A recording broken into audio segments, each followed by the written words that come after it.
Madame, Monsieur, bonjour. Soyez les bienvenus à votre émission Cultiver son savoir.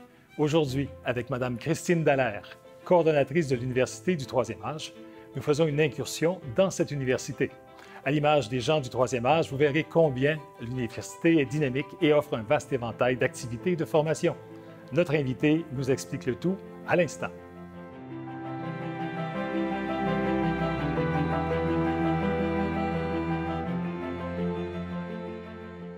Merci beaucoup d'être des nôtres aujourd'hui. Bien, merci de l'invitation, ça me fait plaisir. Vous savez, en termes de formation, l'Université du Troisième Âge, c'est connu pour la plupart des gens, mais on va aller creuser un peu plus loin. J'aimerais savoir, la formation, qu'est-ce qui vous a conduit à occuper votre poste de coordonnatrice?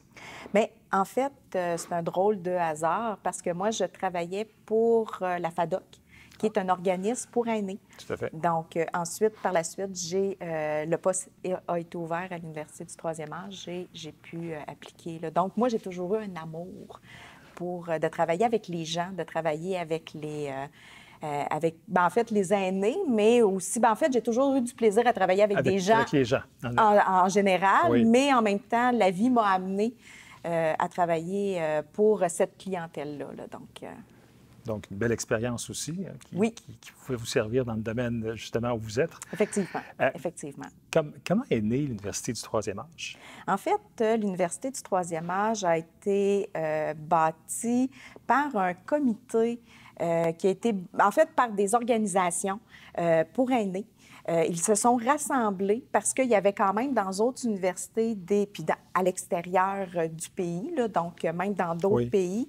Et il y a vraiment là, des organismes pour aînés qui se sont rassemblés puis qui ont fait les démarches auprès de l'université pour mettre en place justement l'Université du Troisième Âge. En fait, les premiers cours, la première session a eu lieu en septembre 2009. Oh! Donc, oui, effectivement. Puis, en même temps, il y avait 5 cours, mais les cours débordaient. Donc, vraiment, là, surprenamment, même les personnes qui étaient impliquées là, ont vraiment fait le saut. Ils avaient bien fait leur travail. Oui, vraiment, vraiment. Là, puis même, en fait, ils se sont retrouvés avec un beau problème parce que là, les cours débordaient. Donc, vraiment, selon leurs prévisions, là, c'était à la hauteur, en fait, plus haut que la hauteur de leurs ambitions. Et dans le quotidien, qu'est-ce qui vous permet de dire, bon, bien, tel cours plutôt qu'un autre cours ou ainsi de suite, dans vos activités aussi? Vous avez l'écho des gens âgés. Ils peuvent communiquer avec vous de quelle façon pour vous émettre leur idée? En fait, nous, on est toujours ouverts. Ils peuvent le faire par courriel, ils peuvent le faire par téléphone. En fait, moi, souvent, quand je rencontre même les gens qui suivent les cours, moi, à chaque début de session, je vais les rencontrer. Puis je leur demande, on est là pour... en fait, s'il n'y avait pas de personnes dans les salles de classe, bien, on ne pourrait pas être là. Donc, l'Université du Troisième Âge ne pourrait pas exister. Donc, nous, ce qu'on fait, c'est que moi, je leur dis toujours, si vous avez des idées de formation, si vous avez des idées d'atelier, bien, n'hésitez pas, des sujets que vous aimeriez développer ou des formateurs à nous suggérer. Nous, on est toujours ouverts. Ils peuvent le faire par courriel, ils peuvent le faire par téléphone ou même, ils peuvent demander, s'ils connaissent un formateur, bien, ils peuvent demander au formateur de communiquer avec nous. Des fois aussi, on va chercher à l'intérieur de l'université là, pour justement des professeurs qui ont des chaires de recherche et tout ça. Là. Donc, on va chercher. En fait, ce qu'on veut, c'est que les gens là, puissent en apprendre davantage sur les... Que ce soit des contenus intéressants puis accessibles aussi. Exactement, exactement. Okay. Oui. Puis, je me posais la question également, il y a un coût à ces formations-là. Les gens vont penser peut-être que c'est très onéreux, mais je ne pense pas que ce soit le cas. Non, effectivement. Pour un cours magistral, ça peut tourner autour de 6 de l'heure. Donc, un cours de 20 heures peut tourner autour de 120 130 là. Donc, c'est vraiment pas... ce qu'on veut, en fait, c'est ce qu'on souhaite aussi, c'est que ça demeure abordable pour les gens. Parce que de toute façon, il n'y a pas de travaux, il n'y a pas d'examen. C'est vraiment pour le plaisir d'apprendre. Donc, vraiment, là, puis on n'a aucun regard sur le dernier diplôme obtenu non plus de la personne. Là. Donc, pour nous, c'est vraiment le plaisir d'apprendre. Donc, c'est sûr que c'est pas comme pour un étudiant qui doit payer une session universitaire, là, un cours universitaire et tout ça. C'est en fait, c'est de niveau universitaire, mais quand même, la vulgarisation là, s'adresse à tout le monde. Là. Et on sait tous les impacts positifs que ça a dans leur vie. En plus d'acquérir de nouvelles notions, ils vont aussi sortir de chez eux, faire de nouvelles connaissances en même temps avec les gens, puis s'arrimer à d'autres groupes aussi, éventuellement. Oui. Et il n'y a pas uniquement la formation de votre côté. Je pense que vous donnez également des conférences. Oui, on a aussi des conférences. Quand vous parliez justement des montants, donc les conférences, c'est 10 de la conférence. On a aussi des ateliers qui sont offerts. Les ateliers, ça peut tourner pour les prix, ça peut tourner autour de 8 de l'heure parce que le nombre de personnes est moins grand qu'une formation magistrale. Donc, c'est sûr et certain que nous, ce qu'on veut, c'est vraiment là, c'est faire en sorte que la personne, selon la matière qui est enseignée, mais que la personne puisse apprendre là, du mieux qu'elle peut, là, donc de la meilleure façon. Et les objectifs, les défis de l'université? En fait, les objectifs, nous, ce qu'on désire le plus, c'est que les gens puissent développer leur culture générale. C'est vraiment l'objectif au départ. Oui. Puis, en même temps, peut-être de se familiariser avec les différentes actualités du jour ou comme on a des cours, exemple, en économie, où est-ce que, justement, l'économie a changé beaucoup depuis les dernières années. Donc, puis, en même temps, c'est en mouvance. Donc, ça nous permet, là, fait qu'on a des formateurs qui, justement, permettent d'offrir des formations qui sont reliées à l'actualité. Donc, c'est vraiment pour la culture générale, que ce soit, ça peut être en histoire aussi, donc ça peut être l'histoire de la Deuxième Guerre mondiale, mais des fois, bien, on essaie toujours de trouver des façons là, pour que les gens puissent vraiment développer cette culture générale. En apprendre toujours davantage. Oui. Au niveau de votre comité de formation, oui. Ce comité-là fonctionne de quelle façon, justement? Je pense que vous y siégez aussi, là. Oui, effectivement. On a un comité... En fait, pour bâtir les programmations, moi, je travaille avec un comité formation. Il y a moi et il y a 5 autres bénévoles qui, eux, suivent également des formations. Okay. Donc, et côtoient aussi les apprenants. Donc, ça leur permet vraiment de connaître les besoins puis les goûts des personnes, là. Donc, d'une certaine façon. Fait que ce qu'on fait, c'est qu'on reçoit les offres des formateurs. On peut aussi solliciter certains formateurs. On les reçoit, on les analyse. Et quand c'est des nouveaux formateurs, vraiment, là, ce qu'on fait, c'est qu'on les rencontre, on valide, est-ce que le formateur connaît bien sa matière, est-ce qu'il est capable de bien la vulgariser, puis s'adapter aussi à la clientèle, parce que vu que nous, on s'adresse à tout le monde, qui n'a aucun regard sur le dernier diplôme obtenu, mais ce qu'on veut, c'est que la personne s'y retrouve puis en apprenne. Donc, qu'elle ait du plaisir à apprendre. Oui, qu'elle ait du plaisir à apprendre naturellement. Puis en même temps, bien, autant qu'on peut avoir des personnes comme... je prends exemple certaines personnes qui ont travaillé dans des usines toute leur vie, mais qui viennent quand même suivre, puis qui ont de l'intérêt, puis qui ont une grande culture générale, puis qui ont de l'intérêt aussi à la développer. Bien, nous, il n'y a aucun problème, là. Donc, vraiment, là... puis on peut avoir des personnes qui ont des doctorats, mais ça peut être un doctorat en psychologie, puis qui veut suivre une formation en biologie, mais qui n'a aucune connaissance. Donc, c'est pour ça qu'on demande aussi aux formateurs d'avoir une belle vulgarisation puis qu'ils puissent s'adapter à tout le monde. Et à travers là, vos différents rôles de coordonnatrice, vous devez rencontrer aussi des organismes qui regroupent des personnes âgées. Vous faites un peu de sollicitation de cette façon-là? Parce que je me dis, c'est pas toutes les personnes âgées qui doivent se sentir appelées pour aller à l'université. Il y a des tabous par rapport à l'université pour certaines personnes. On parlait de l'argent tout à l'heure, mais d'autres vont dire, je n'ai pas assez de connaissances, j'ai pas assez de connaissances. Fait qu'il faut aller comme démystifier ça également. Oui, effectivement. Effectivement. Okay. On rencontre autant des associations pour aînés. On rencontre également, moi, je peux siéger sur des tables pour aînés également. Là. Donc, puis, je vous dirais, en fait, dans la dernière année, on a fait même de la représentation auprès de certaines résidences pour personnes âgées. Là. Donc, oui? OK. Oui, donc, des RPA, puis... Oui, effectivement. Il y en a qui sont surpris. Est-ce que, justement, quand vous leur en parlez, est-ce que ça ressort, le fait qu'ils disent « Ah, je ne pensais pas que c'était pour moi ». Puis, Bien, j'ai rencontré des personnes, même j'ai fait des salons là, pour aînés et tout ça, puis j'ai rencontré des personnes qui disaient « Bien, voyons, je ne pensais pas que c'était ça ». Ah, bien, avoir su. Puis là, bien, les gens s'inscrivent, puis finalement, s'y retrouvent bien. Puis, justement, rencontrent des gens. Amènent d'autres personnes, peut-être. Oui, amènent d'autres personnes. Puis en même temps, se font des amis. Oui. Moi, j'ai vu avec plusieurs formations là, des gens qui se formaient des petits groupes, puis qui aimaient tellement le sujet qu'ils continuaient, là, justement, là, à en parler, mais à l'extérieur là, du cadre de l'université. Oui, c'est ça, exactement. Vous avez des bénévoles hors campus? Oui, on a des personnes qui s'occupent parce qu'on a quand même plusieurs endroits où est-ce qu'on offre des formations. On en a à Québec, on en a dans des petites municipalités comme Saint-Tite, on en a... Là, ben, en fait, je vous dirais... Le là, bassin est vaste quand même. Oui, oui, le bassin est vaste. En fait, ce qu'on souhaite le plus possible, c'est vraiment... C'est plus facile de faire déplacer une seule personne qui est le formateur que de faire déplacer une municipalité, des gens de municipalité. Oui. Donc, c'est pour ça qu'on se déplace là, dans certains endroits. Là. Donc, oui, on a quand même plusieurs sites hors campus. Donc, c'est sûr que, vu qu'à l'UTA, on est quand même si on fait partie de l'université, bon, on est une petite équipe. Donc, ça demeure que d'avoir des personnes à l'externe qui, justement, sont sur place pour les formations, qui puissent soit répondre aux questions des gens ou encore... aux apprenants ou même aux formateurs. Donc, Oui. ça aide. Qu'est-ce que nous réserve l'UTA pour les prochaines années? Mais en fait, pour les prochaines années, bien, de un, en fait, je vous ai parlé que, justement, la première session était... En 2006? En 2009. En 2009. Donc, dans l'année 2024-2025, on va fêter notre 15e anniversaire. Donc, vraiment, il y aura plusieurs surprises, il y aura plusieurs événements qu'on réserve, là, justement, pour... offrir des formations ou même des nouvelles formules de formation. Là, donc, on travaille là-dessus là, pour justement là, souligner ce 15e anniversaire-là parce que malgré tout, 15 ans d'histoire, ça...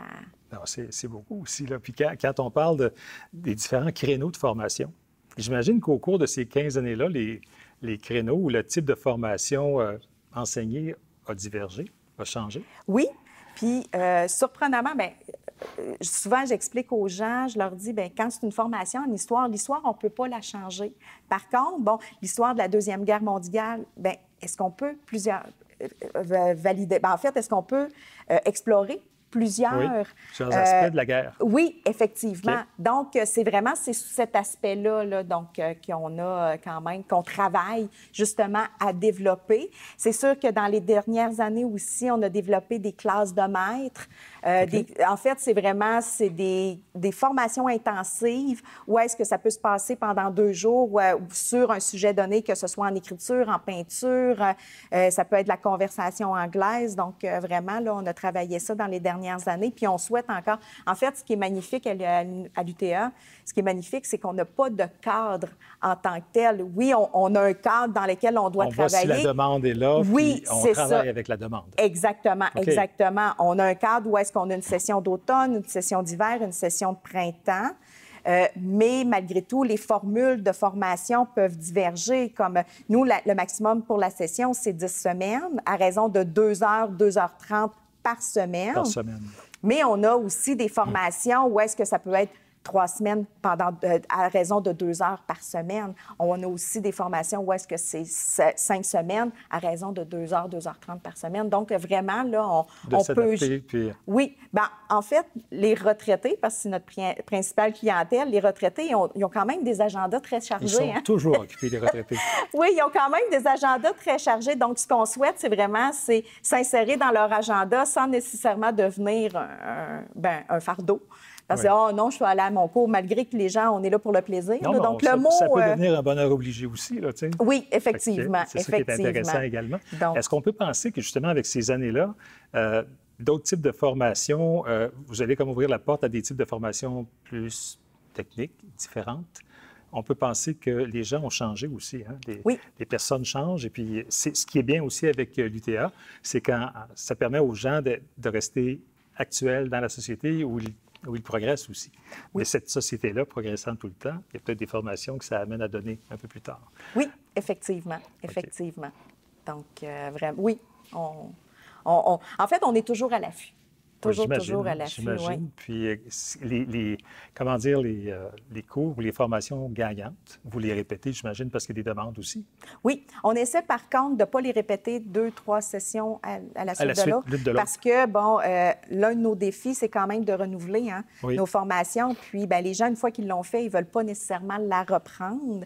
Donc, ça demeure qu'elle peut revenir peut-être 3, 4, 5 sessions plus tard, mais souvent, là, rarement, là, on va essayer on va répéter. Là. En fait, ce qu'on essaie toujours de faire, c'est d'avoir peut-être le 3/4 de nos formations, là, qu'elle soit nouvelle, en OK. fait. OK. Vraiment. Fait que ça, c'est un gros défi, mais c'est un beau défi. On parlait tout à l'heure d'histoire en termes de sujets, mais quels sont les autres sujets qui sont les sujets de prédilection pour les gens, là? Ah, bon, on a art et culture, on a les sciences et technologies, OK. on a également la philosophie, la psychologie, on a le droit. Oh, c'est beau. Donc, on a le droit. On a également, bien, oui, il y a l'histoire, mais il y a la géopolitique, il y a Oui, l'économie, donc géographie. Donc, c'est vraiment, là, c'est quand même assez large. Alors, disons, On a même de la littérature également. Ah oui, Oui, oui, oui, oui. notamment aussi, puis les classes de maîtres qui s'ajoutent à tout ça. Oui, effectivement, Pour, qui est dans le cadre de... En fait, souvent, on a une session régulière Oui. qui est habituellement de septembre à la fin en fait, qui commence de la dernière semaine de septembre jusqu'à la mi-décembre. Et à l'intérieur, qui est des programmations, en fait, qui est des cours réguliers, là, où est-ce que, justement, il y a des formations magistrales, ateliers et tout ça. Mais à l'intérieur de ces sessions-là, en fait, on peut insérer là, des activités telles que des classes de maîtres. OK. Et de quelle façon vous rejoignez vos gens? Là, on parle de promotion un peu plus, là. Oui, bien, en fait, nous, on a une infolettre. Où est-ce que les gens... On a une infolettre. Peuvent s'y inscrire, c'est ça? Oui, c'est ça, que ce soit aussi par le biais des différentes associations pour aînés, même le Publisac. Oui, OK. Le Publisac, c'est une façon également là, de les rejoindre. Puis souvent, bien, comme je disais tout à l'heure, bien, on peut faire des salons pour aînés justement pour parler de nos services parce que malgré tout, on a un côté aussi qui est très social, très humain, où est-ce que les gens bien, peuvent vraiment... C'est ce qui est recherché en premier lieu, j'imagine. Oui. En plus de la formation, là, c'est vraiment le côté humain. Oui, oui, effectivement. Okay. Bien, discuter avec d'autres personnes, discuter avec... développer des intérêts communs avec d'autres personnes également. Donc, puis en même temps, ça stimule hein, le cerveau et tout ça. Fait que ça permet de maintenir une certaine vigilance au niveau de la cognition. Oui, puis Dieu sait que c'est réellement important aussi de nos jours. Effectivement, effectivement. Alors, on parle depuis un bon moment de l'âge, mais aussi des gens qui sont à la retraite, qui vont justement s'inscrire à l'université du troisième âge. Mais je crois savoir que justement, le troisième âge, c'est 50 ans et plus. Il doit en avoir aussi qui peuvent s'inscrire chez vous en n'étant pas non plus à la retraite. Oui, effectivement. C'est sûr. Bon, oui, le troisième âge, c'est 50 ans et plus. Nous, on accepte tout le monde. En fait, je disais plus tôt, on n'a aucun regard sur le dernier diplôme obtenu, mais on n'a aucun regard sur l'âge également.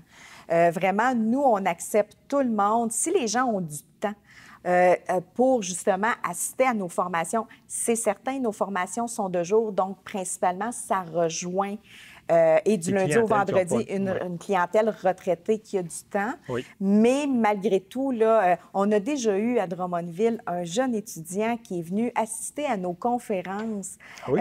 Oui, il avait 11 ans. Et ça faisait partie de son cursus scolaire. En fait, c'était vraiment, là, avec son école, il avait bâti un plan pour qu'il puisse assister aux conférences. Il posait des questions, puis c'était vraiment des belles questions. Il posait des questions, puis il devait refaire un résumé auprès de son école là, par la suite. Donc, vraiment, là, fait que c'est pour vous dire que c'est vraiment, nous, on accepte vraiment tout le monde. C'est vraiment l'idée, ce qu'on veut, c'est que les gens apprennent, qu'ils développent leur culture générale, puis qu'ils le fassent dans le plaisir. Puis qu'avant tout, c'est ça, il y a un intérêt pour apprendre aussi, là, tu sais, pour cheminer dans tout ça aussi. Oui, puis pour les travaux, les devoirs, mais en fait, c'est l'autre école qui s'en occupait, c'était pas nous, parce que nous, c'est sans aucun devoir, aucun travaux, aucun devoir, là, vraiment, ni examen. Oui. Là. Je pense qu'il y a une certaine récurrence aussi dans vos participants, dans les gens qui s'y inscrivent. Tu sais, je veux dire, les gens reviennent d'une année à l'autre. Oui, oui, effectivement. Mais en fait, c'est sûr et certain que nous, on est très à l'affût, justement, des commentaires des gens, que ce soit les commentaires positifs, que ce soit les commentaires négatifs. Nous, vraiment, pour nous, c'est important. De un, on fait des évaluations de toutes nos formations.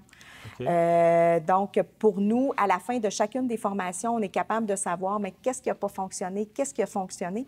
Puis en même temps, nos formateurs le font tellement dans le plaisir parce que, malgré tout, on a des formateurs qui reviennent. Il y en a même qui reviennent depuis 15 ans. Là. Okay, bon Dieu. Donc, oui, ils le font vraiment par plaisir. On a des formateurs qui ont vraiment d'autres qui ont vraiment un autre travail, mais qui reviennent parce que, bon, c'est sûr, ils ont du plaisir à pas être obligés, à seulement enseigner, pas être obligés de corriger. Pas de travaux à corriger. Mais malgré tout, je pense que le contact avec la clientèle, quand on parle de lieu de sociabilisation, mais c'est vraiment autant avec le formateur qu'avec les apprenants également. Là. Donc, vraiment, là, moi, en tout cas, surprenamment, on n'a pas souvent de mauvais commentaires parce que, justement, en fait, quand il y a des problèmes, on les règle immédiatement. Puis, deuxièmement aussi, on est tellement à l'affût de ce que nos apprenants peuvent nous dire que, pour nous, là, c'est vraiment essentiel. Là.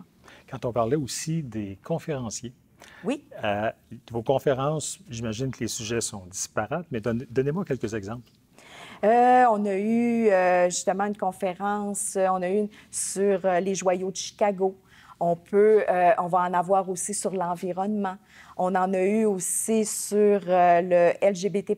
En fait, comprendre un peu certains phénomènes, certains... Exactement. Okay. On a eu également une conférence sur tout ce qui était la propagande dans le temps des années en fait, dans le temps de la Seconde Guerre mondiale, de la Première Guerre mondiale également. Okay. Donc, on a vraiment, c'est très... On en a eu aussi que ce soit sur le développement de différentes maladies, que ce soit, le virus qu'on a communément connu, la COVID. Donc, on en a eu également. Donc, nous, vraiment, ce qu'on cherche, c'est d'essayer le plus possible là, de former, en fait, les gens, qu'ils prennent connaissance des documents, pas des documents, mais des formations, des sujets qui sont d'actualité. Et si on parlait maintenant de ce que peut représenter une année de formation à l'Université du troisième âge? En fait, comme je l'ai dit précédemment, on a 3 sessions. On en a une qui est à l'automne, qui débute habituellement de la dernière semaine de septembre jusqu'à la mi-décembre. Donc, ensuite, on en a une autre qui débute au début du mois de février et qui se termine à la mi-avril. Et on en a une petite qui est au printemps. Là. Donc, celle précédemment que j'ai mentionnée, c'était la session d'hiver. Oui. Et on a la session de printemps qui est une petite session, à peu près 6 semaines. C'est des conférences qu'on offre. Uniquement, donc, sur le plan de la conférence. Oui, effectivement, effectivement. Et le trou justement, là, où est-ce que pendant l'été, nous, justement, on s'organise pour monter, travailler avec les formateurs pour montrer, et le comité de formation pour monter toute la programmation. On essaie quand même de travailler une programmation annuelle, mais on se garde quand même toujours du jeu là, pour justement là, offrir des surprises. En fait, pour avoir des surprises aussi, parce que on reçoit toujours des offres de formation de la part de formateurs. On en a qui viennent de l'externe. Oui, on en a de l'université, mais on en a aussi qui proviennent de l'externe. Là. Donc, on a des retraités également là, qui reviennent enseigner avec un grand plaisir, qui ont une spécialité, donc qui reviennent enseigner avec un grand plaisir. Donc, vraiment. Puis, on a aussi nos périodes d'inscription, comme pour la session d'automne, ça débute toujours à la fin du mois de juin. Donc, les gens ont tout l'été pour s'inscrire. Et pour la session d'hiver, en fait, c'est toujours à partir de la mi-novembre que les gens peuvent commencer à s'inscrire à nos formations. Habituellement, quand les gens suivent des formations, là, nous, ça nous permet là, justement de les informer. Au fur et à mesure. Puis... Oui, c'est ça, exactement. Puis pour celle de printemps, bien, ça se fait vraiment là, en mars là, et avril que les gens peuvent... Vous nous parliez tout à l'heure de la façon qu'une idée qui est émise par un apprenant peut cheminer puis devenir par la suite une formation comme telle. Mais combien de temps ça peut prendre tout ça? Parce qu'il faut aussi faire en sorte que cette personne-là a eu beau avoir une bonne idée, mais il faut que les gens soient intéressés, il faut que les classes se remplissent. Oui, effectivement. Mais en fait, souvent, ça se fait aussi en collaboration avec le comité formation, parce que nous, ce qu'on demande aux gens, en fait, souvent, nos formations proviennent des formateurs. Donc, quand ils ont une spécialité, nous, en fait, on peut demander sur un certain sujet, on va donner des pistes de réflexion, mais souvent, c'est le formateur qui va monter son cours et qui va nous le présenter. Et suite à ça, si on voit qu'il y a des angles, bien, nous, ce qu'on va faire avec toutes les formations, tout le bagage qu'on a, justement, avec les autres formations qu'on a reçues, s'il y a eu des sujets similaires ou des choses comme ça, bien, nous, on va travailler avec le formateur pour, justement, le rediriger un petit peu. Mais En fait, ça peut être très rapide comme ça peut prendre 1 an. Donc, tout Tout va dépendamment dépendre du sujet puis de du l'intérêt sujet, des personnes. de la disponibilité aussi du formateur, OK. parce que souvent, bien, ils ont aussi un autre travail, comme Mais je l'ai mentionné Mais ça tout va à jusqu'à l'heure. sonder aussi l'opinion des gens sur Oui. un tel sujet?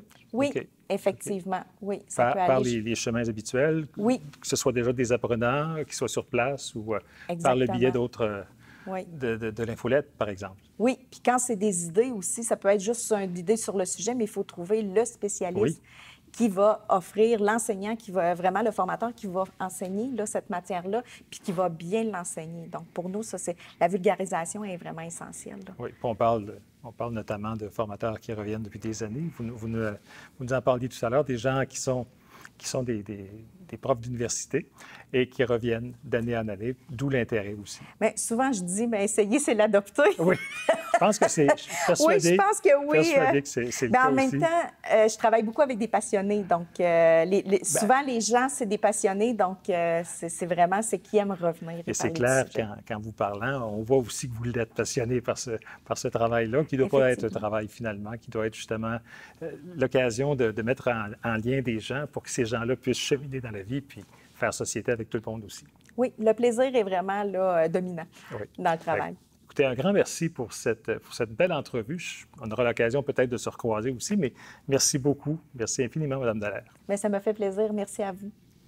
Alors, merci également à l'UQTR, campus de Drummondville, pour son étroite collaboration à l'émission. Et merci à vous, Madame, Monsieur, d'être à notre écoute. Nous vous donnons rendez-vous la semaine prochaine pour une prochaine émission Cultiver son savoir. Bonne semaine.